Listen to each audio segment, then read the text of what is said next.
ഒരു കുട്ടി ഭാവിയിൽ ഏറ്റവും ഉയർന്നു പോകാൻ ഡാറ്റ് ഡിഫറൻഷ്യൽ ആപ്റ്റിറ്റ്യൂഡ് ടെസ്റ്റ് എന്ന് പറയുന്ന ടെസ്റ്റ് ഉണ്ട്. അത് കഴിഞ്ഞിട്ട് നമ്മുടെ കുട്ടികൾ അങ്ങോട്ട് വിടാവൂ. ഒരു കുട്ടി ഒരു സ്ഥലത്തെത്തിയാൽ അവിടെ ഇൻ്റലിജൻസ്, അവൻ്റെ ബുദ്ധിശക്തി കൂടുതൽ ഉപയോഗിക്കുന്നത് എവിടെ എന്നതിന് ടെസ്റ്റ് ഉണ്ട്. മൾട്ടിപ്പിൾ ഇൻ്റലിജൻസ് ടെസ്റ്റ് എന്നാ പറയുക. അത് കഴിഞ്ഞിട്ട് നമ്മുടെ കുട്ടികൾ അങ്ങോട്ട് വിടാവൂ. ഇതേപോലെ തന്നെ ഒരാൾ ഫീൽഡിൽ തിളങ്ങിയിട്ട് വലിയ ഗ്രേറ്റ് പേഴ്സണാലിറ്റി ആകണമെങ്കിൽ PAT എന്ന് പറയുന്ന ടെസ്റ്റ് ഉണ്ട്, പേഴ്സണാലിറ്റി അനാലിസിസ് ടെസ്റ്റ്. ഞാൻ പറയുന്നത് 16 ടൈപ്പ് പേഴ്സണാലിറ്റിയാണ്. അതിലേതാ നമ്മൾ എന്നറിയണം. ഇപ്പം എന്നെ സംബന്ധിച്ചിടത്തോളം ഞാൻ എന്നെ ടെസ്റ്റ് ചെയ്തപ്പോൾ വർഷങ്ങൾക്ക് മുമ്പ് ഞാൻ സോഷ്യോ ഇൻ്റലിജൻ്റാണ്. സമൂഹത്തിൽ ഒരുപാട് കാര്യങ്ങൾ ഉണ്ടാക്കി മാറ്റാൻ എനിക്ക് പറ്റും. പക്ഷേ അതോടൊപ്പം എനിക്ക് ലോജിക്കൽ എന്തില്ല, സാധനമില്ല. അഥവാ mere mathematical logic, mathematical intelligence എന്ന് പറഞ്ഞ സാധനം എനിക്കില്ല. ഇപ്പോഴും എന്താണ്, നിങ്ങൾ ക്ഷമിക്കണട്ടെ ഹുസൈൻ മാഷേ, എന്താണ് ടാനെ കോസ് തീറ്റ എന്ന് എനിക്ക് ഇതുവരെ മനസ്സിലായിട്ടില്ല. കാരണം അത് 10ാം ക്ലാസ്സിൽ നിന്ന് അസ്സലാമു അലൈക്കും എന്ന് പറഞ്ഞാൽ നമ്മൾ അതിനോട് ഈ മാത്തമെറ്റിക്സ് എന്നത് കണക്കൊക്കെ എനിക്കൊരു കണക്കാണ് എന്ന് പറഞ്ഞത് സമദാനി സാഹിബ് പറഞ്ഞത് ഞാൻ കേട്ടിട്ടുണ്ട്. മൂപ്പര് PGക്ക് 1ാം റാങ്കുകാരനാണ്, ഡിഗ്രിക്ക് 2nd റാങ്കുകാരനാണ്. ഡിഗ്രിക്ക് 1ാം റാങ്കുകാരനായ സുകുമാർ അരീക്കോടിൻ്റെ ശബ്ദം നിങ്ങൾക്ക് അറിയില്ല. ഞാൻ ഒരു മിമിക്രിക്കാരനായിരുന്നു. അദ്ദേഹത്തിൻ്റെ ശബ്ദം ഞാൻ എപ്പോഴും മിമിക്രിയിൽ എടുക്കുമായിരുന്നു. അദ്ദേഹം പറയാറുണ്ട്, എനിക്ക് ഈ മാത്സ് എന്നൊക്കെ പറഞ്ഞാൽ അത് സത്യത്തിൽ കണക്കാണ്. ഞാനതിനെക്കുറിച്ചൊന്നും അത്രമാത്രം ഒന്നും വലിയ രീതിയിലൊന്നും ചിന്തിക്കാറില്ല. അതുകൊണ്ട് കണക്കറിയാത്തവരൊന്നും കണക്ക് പിള്ളമാരല്ലെന്ന് ചിന്തിക്കരുത്. കണക്കറിയാത്തവർക്കും കണക്കറിയാമെന്ന് നിങ്ങൾ ചിന്തിക്കണം. ഇങ്ങനെ അദ്ദേഹം പറയായിരുന്നു. അതുകൊണ്ട് കണക്കറിയില്ല എന്നതുകൊണ്ട് ഒരിക്കലും എന്താക്കരുത്, അതിമനോഹരമായി ഉയരാൻ പറ്റില്ല എന്ന് ചിന്തിക്കരുത്. എനിക്ക് അഷ്റഫ് മാഷ് എടുത്തുന്ന കൂടുതൽ അടി കിട്ടിയിട്ടുള്ളൂ. ഹുസൈൻ മാഷ് പിന്നെ ഇങ്ങനെ തലോടിയിട്ട് നമ്മളെ നബീസ് താത്താൻ്റെ മോനല്ലടാ, മമ്മാക്കാൻ്റെ മോനല്ലടാ എന്നൊക്കെ പറഞ്ഞിങ്ങാണ്ട് നല്ല സുന്ദരമായിട്ട് 2nd മാത്സ് പഠിപ്പിക്കും. എനിക്ക് ഇദ്ദേഹത്തെ വലിയ ഇഷ്ടമാണ്. എനിക്ക് വേണ്ടിയിട്ട് മൂപ്പർക്കൊന്ന് കൈയടിച്ചു കൊടുക്കണം ഹുസൈൻ മാഷ്. കാരണം എനിക്ക് കണക്ക് കുറച്ചെങ്കിലും വശത്താക്കി തന്നത് മൂപ്പരാണ്.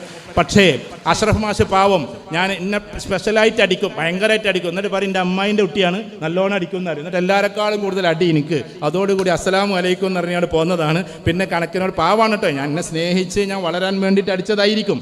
പക്ഷേ എനിക്കെന്നതൊരു ദേഷ്യമായിട്ടാണ് തോന്നിയത്. അതോടുകൂടി ഞാൻ കണക്കിനോട് അതുകൊണ്ട് എനിക്ക് കണക്ക് എന്ന് പറയുന്നത് എനിക്കിഷ്ടമല്ല. അപ്പോൾ അതുകൊണ്ട് ഞാൻ അദ്ദേഹത്തെ കൊണ്ട് ഇഷ്ടമായില്ല എന്നല്ല പറഞ്ഞു കേട്ടോ. 7ാം ക്ലാസ്സിൽ പോയപ്പോൾ മത്തായി മാഷ വക അടി. അതേപോലെ തന്നെ 10ാം ക്ലാസ്സിലെത്തിയപ്പോൾ ഇതൊരു പൊതുവായ ഗണമാന്ന് പറയുന്നത് മാമമാഷ വക അടി. എല്ലായിടത്തുനിന്നും കിട്ടണം നമുക്ക് അടി തന്നെയാണ്. അതുകൊണ്ട് ഞാൻ വേഗം അതിനോട് സലാം ചൊല്ലി. പക്ഷേ നമുക്ക് മറ്റ് പല മേഖലകളുണ്ടാവും. അതുകൊണ്ട് കുട്ടികളെ ഡോക്ടറെന്നാക്കണമെന്ന് നിങ്ങൾ നിർബന്ധിക്കരുത്. ഡോക്ടർ ആവേണ്ടവരായാൽ മതി. അഞ്ചത്തിയുടെ കുട്ടി ഡോക്ടറാണെന്നും പറഞ്ഞാൽ ഏട്ടത്തിൽ കിടന്നിട്ട് ഇങ്ങനെ നെക്കി പഴിപ്പിക്കാം. എൻ്റെ അഞ്ചത്തിൻ്റെ കുട്ടി ഡോക്ടറാണ്, അതുകൊണ്ട് മര്യാദയ്ക്കും ഡോക്ടറേക്ക്, അങ്ങനത്തെ പരിപാടിയൊന്നും വേണ്ട. ഡോക്ടർ ആവേണ്ടവരാവട്ടെ. ഡോക്ടർ എന്ന് പറഞ്ഞാൽ ലോക കരിയറിൽ, ഇന്റർനാഷണൽ കരിയറിൽ 36ാമത്തെ സ്ഥാനത്താണ്. അതിൻ്റെ മേലെ 35 ഉണ്ടല്ലോ, അതിൻ്റെ മേലെ 35 ഉണ്ട്. കലക്ടർ അതിൻ്റെ മേലെയാണ്, ആക്ച്വറിയൽ സയൻസ് അതിൻ്റെ മേലെയാണ്, സയൻറ്റിസ്റ്റ് അതിൻ്റെ മേലെയാണ്, സോഷ്യൽ റിഫോമർ അതിൻ്റെ മേലെയാണ്, ഹിസ്റ്റോറിയൻ അതിൻ്റെ മേലെയാണ്. എന്ന് പറഞ്ഞാൽ ഈ വെറും ഹിസ്റ്ററി അറിയുന്ന ആളെന്നല്ല, ലോകത്തിലെ ഹിസ്റ്റോറിയൻസ് ഉണ്ട്, അതതിൻ്റെ മേലെയാണ്. ഇങ്ങനെ ഒരുപാട് മേലെയുള്ള ഭാഗത്തേക്ക് നമ്മുടെ കുട്ടികളേക്ക് ഞാൻ പറയാം, ഈ ആപ്പറമ്പിൽ കുടുംബത്തിൽ ഇത്തരം ടെസ്റ്റുകൾ ചെയ്തിട്ട്, അത് എളുപ്പമാണ്, വലിയ പണിയൊന്നുമില്ല. ടെസ്റ്റുകൾ ചെയ്ത കുട്ടികളെ കാറ്റഗറൈസേഷൻ നടത്താൻ പറ്റും.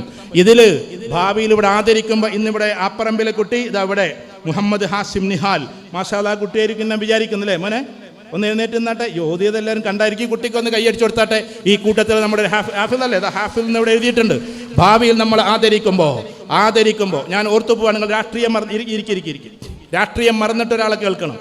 ഇതിൽ പല രാഷ്ട്രീയക്കാരുണ്ടാവും. എന്നാൽ ഈ ഒരു വ്യക്തിയെ ഞാൻ പറഞ്ഞോട്ടെ. കേരളക്കരയിൽ ആദ്യത്തെ ഹിഫ്ള് കോളേജ് ഉണ്ടാക്കി, അത് എറണാകുളത്താണ്. നൂർ എന്നാണ് അതിൻ്റെ പേര്. അവിടുന്ന് യഹ്യ എന്ന് പറയുന്ന ഒരു കുട്ടി ആദ്യമായിട്ട് ഇവൻ്റെ പ്രായത്തിൽ 10-11 വയസ്സിൽ ഹാഫിളായി. ആ സമയത്ത് ഒരു ദിവസം ആ വീട്ടിലേക്ക് ഉണ്ടത്ര സുലൈമാൻ സേഠ് സാഹിബ് കയറി വരുന്നു. ഇബ്രാഹിം സുലൈമാൻ സേഠ് സാഹിബ് അന്ന് ചെറുപ്പക്കാരനാണ്, അന്ന് MP ആണ്. അദ്ദേഹം ഇങ്ങനെ കയറി വരുന്നുണ്ടെന്ന് പറഞ്ഞ് ആ കയറി വരുമ്പോൾ ആളുകൾ അന്തിച്ചിങ്ങനെ നിൽക്കുക, വാപ്പിതൊക്കെ. കാരണം സേഠ് സാഹിബ് എന്താ പടയെന്ന്, വഴി തെറ്റി വന്നതാണോ? അപ്പോൾ വന്നിട്ട് കൊണ്ട് ഇറങ്ങിയിട്ട് അസ്സലാമു അലൈക്കും കോനെ യഹ്യ എന്ന് ചോദിച്ചത്ര. ആരാണ് യഹ്യ എന്ന്? ഈ ഇരിക്കുന്ന ആളാണ് എന്ന് ആ കുട്ടിയെ ചൂണ്ടിയിട്ട് പറഞ്ഞപ്പോൾ കുറേ മിഠായി ലഡുവും പൈസയും ഒക്കെ കൊടുത്ത് നെറ്റത്തൊരു മുത്തവും കൊടുത്തിട്ട് എന്നിട്ട് പറഞ്ഞു ഞാനിങ്ങനെ പോവാണ് എന്നൊക്കെ പറഞ്ഞ് പോകാൻ നേരത്തെ ചായക്ക് കുടിച്ച് പോകാൻ നേരത്തെ ചോദിച്ചത്രേ, നിങ്ങൾ പരിപാടിക്ക് വന്നപ്പോൾ കയറിയതാണോ? അല്ല, ബോംബെയിൽ നിന്ന് വരികയാണ്, എറണാകുളത്ത് ട്രെയിൻ ഇറങ്ങി, ഞാൻ വീട് അന്വേഷിച്ച് വരികയാണ്, ആരെയും ഞാൻ അറിയിച്ചിട്ടില്ല. കേരളത്തിൽ ആദ്യമായിട്ട് ഹിഫ്ള് കോളേജ് തുടങ്ങി, അവിടുന്ന് ഹാഫിളായ ഒരാളെ ആദരിക്കാൻ വേണ്ടിയിട്ട് ബോംബെയിൽ നിന്ന് സേഠ് സാഹിബ് വന്നിരിക്കുകയാണ്. ഞാൻ പറയുന്നത് രാഷ്ട്രീയക്കാരെ വെറും രാഷ്ട്രീയക്കാരായി കാണല്ലേ. ഞാൻ പ്രത്യേക പാർട്ടിയുമായിട്ട് ഒരു പാർട്ടിയിൽ മെമ്പർഷിപ്പ് ഇല്ലാത്ത ഒരാളാണ്. പല പാർട്ടിയുടെ പരിപാടിക്കും ഞാൻ പോകാറുണ്ട്, പക്ഷേ മെമ്പർഷിപ്പ് ഇല്ല. ഇതേപോലെ തന്നെ ഞാനൊരു സംഘടനയിൽ മെമ്പർഷിപ്പ് ഇല്ല. ഞാൻ സംഘടനയ്ക്കും മേലെ നിൽക്കാൻ വേണ്ടി ആഗ്രഹിക്കുന്നു. മേലെ എന്ന് പറഞ്ഞാൽ എല്ലാ സംഘടനകളെയും മാനിച്ചുകൊണ്ടും സ്നേഹിച്ചുകൊണ്ടും എല്ലാവരെയും ആദരിച്ചുകൊണ്ടും അങ്ങനെ പോകാനാണ് ഞാൻ ആഗ്രഹിക്കുന്നത്. അതിന് തസവുഫ് ഇഹ്സാൻ എന്നൊക്കെ പറയും. ആ ഒരു ലോകത്തിലേക്ക് പോകാൻ ആഗ്രഹിക്കുന്നത്. അവരുടെ എല്ലാ പ്രസ്ഥാനക്കാരെയും എനിക്ക് ഇഷ്ടമാണ്. നാളെ ആരൊക്കെ കുറിച്ച് എന്തൊക്കെ അള്ളാഹു തീരുമാനിച്ചു എന്ന് അള്ളാഹ്ക്ക് മാത്രമേ അറിയൂ. അതുകൊണ്ടെല്ലാം അള്ളാഹുവിനെ വിട്ടുകൊടുത്തിട്ട് ആരോടും ദേഷ്യമില്ലാതെ പോകാൻ ആഗ്രഹിക്കുന്ന ഒരാളാണ്. അതുകൊണ്ട് ഞാൻ പറഞ്ഞോട്ടെ, എല്ലാ രാഷ്ട്രീയവും നമ്മൾ വിട്ടുകൊണ്ടായിരിക്കണം കുടുംബത്തിലേക്ക് നമ്മൾ എത്തേണ്ടത്. അഥവാ ഇതിലൊരു പക്ഷേ മാർക്സിസ്റ്റുകാരുണ്ടാകും, ഇതിലൊരു പക്ഷേ കോൺഗ്രസ്സുകാരുണ്ടാകും, ഇതിലൊരു പക്ഷേ ലീഗുകാരുണ്ടാകും, വേറെ ഏതെങ്കിലും പാർട്ടിക്കാരുണ്ടാകും, ജനതാദളുകാരുണ്ടാകും, ചിലപ്പോൾ നാഷണൽ ലീഗുകാരുണ്ടാവും, PDPക്കാരുണ്ടാകും. ഏത് പാർട്ടിക്കാരുണ്ടായാലും കുടുംബത്തിലേക്ക് അതിലുള്ള ചാബല്യങ്ങളെ നിങ്ങൾ കൊണ്ടുവരരുത്, ഒരിക്കലും കൊണ്ടുവരരുത്. നമ്മൾ ചിലപ്പോൾ മാർക്സിസ്റ്റുകാരാകാം, ചിലപ്പോൾ ലീഗുകാരാകാം. അത് പുറത്തുള്ള ഫൈറ്റ് ഒരു പക്ഷേ ഒരിക്കലും ഇതിൻ്റെ ഉള്ളിലേക്ക് കൊണ്ടുവരരുത്. ആ പറമ്പിൽ കുടുംബം ഒന്നാണ്. There is no league, no Congress, no Marxist. ഒന്നുമില്ലാത്ത ഒരു നല്ല കുടുംബമായിട്ട് മാറണം. നമുക്കെല്ലാവർക്കും പാർട്ടി ഉണ്ടാവും, സംഘടന ഉണ്ടാകും, നമ്മളൊക്കെ മതസംഘടനയുടെ വക്താക്കളുമായിരിക്കും. അതൊന്നും പ്രശ്നമല്ല. ആ റൂട്ടിലൂടെ നിങ്ങൾ പോയിക്കോളൂ.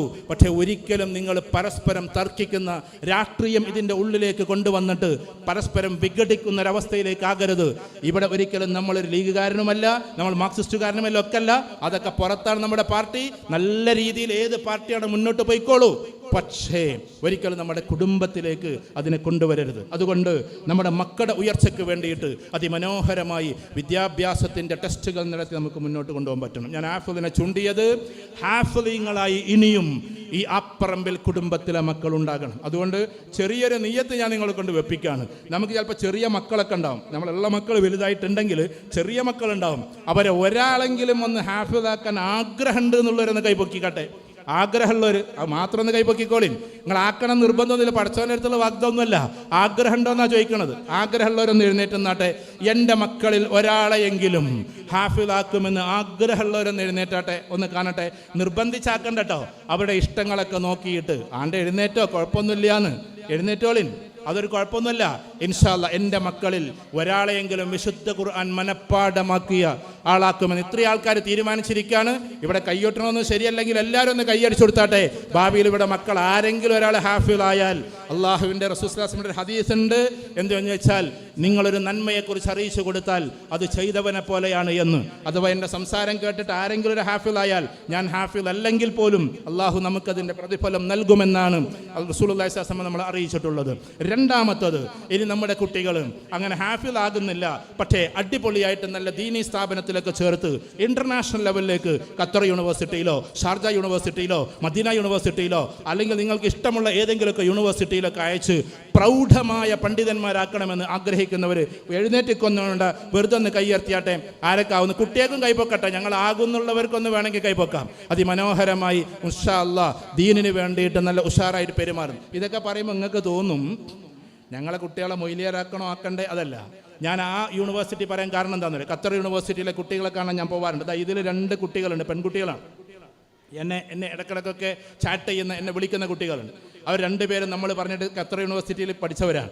ഖത്തർ യൂണിവേഴ്സിറ്റിയിൽ നിന്ന് ഇറങ്ങിയിട്ട് ഇപ്പോൾ എത്ര സാലറി എന്നറിയോ? അതും കൂടി നിങ്ങളെപ്പോലത്തെ കുട്ടികൾ അറിയണം. 25,000 ദിർഹമാണ് ഖത്തർ കൊടുക്കുന്നത് അവർക്ക്. അവിടുന്ന് പുറത്തിറങ്ങിയിട്ട് അവരെ മിഷന് വേണ്ടി ഏൽപ്പിച്ചിരിക്കുകയാണ്. 25,000 ദിർഹമാണ് അവർക്ക് ഖത്തർ യൂണിവേഴ്സിറ്റി കൊടുക്കുന്ന സാലറി. അപ്പോൾ അതുകൊണ്ട് നിങ്ങൾ സാലറി കുറയുന്നൊന്നും വിചാരിക്കേണ്ട. 6 ലക്ഷം രൂപയിലേറെ സാലറിയൊക്കെ കിട്ടും അങ്ങനെയൊക്കെ പോയി പഠിച്ചിട്ട് ആ ദൗത്യം പൂർത്തീകരിച്ച് കഴിഞ്ഞാൽ. അല്ലാതെ ഞാൻ സാധാരണ രീതിയിലുള്ള ഒന്നിനെക്കുറിച്ചല്ല പറയുന്നത്.